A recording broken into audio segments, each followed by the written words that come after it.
Sivun lisääminen Ramses CMS-järjestelmään tapahtuu klikkaamalla Lisää uusi sivu -linkkiä.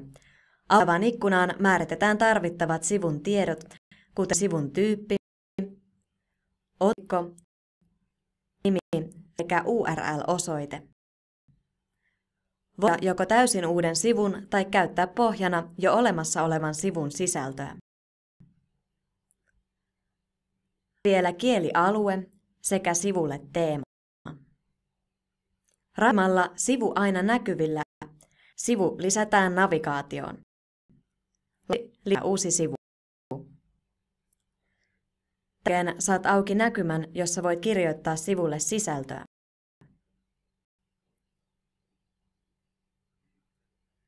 Tuosi haluamasi sisällön sivulle, siirry oikeaan reunaan ja tallenna.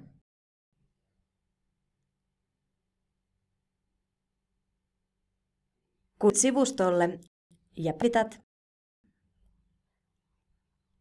huomata, että tekemämme sivun linkki on ilmestynyt navigaatiopalkkiin. Klikkaamalla pääsemme tarkastelemaan luomaamme sivua.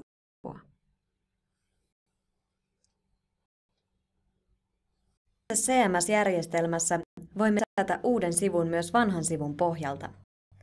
Klikkaa Lisää uusi sivu, määrää tarvittavat tiedot ja sivun pohjaksi haluamasi vanhan sivun sisällön.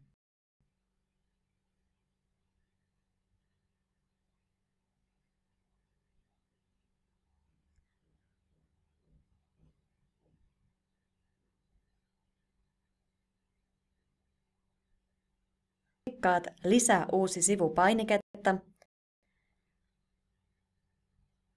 Muokkaamaan uuden sivun sisällön valitsemasi vanhan mallin mukaan. Tämä sujuu helposti ja nopeasti.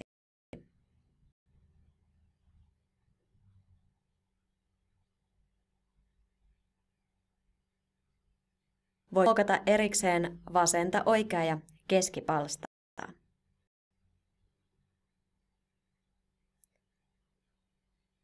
Lopi, tallenna ja kun nyt päivität sivuston,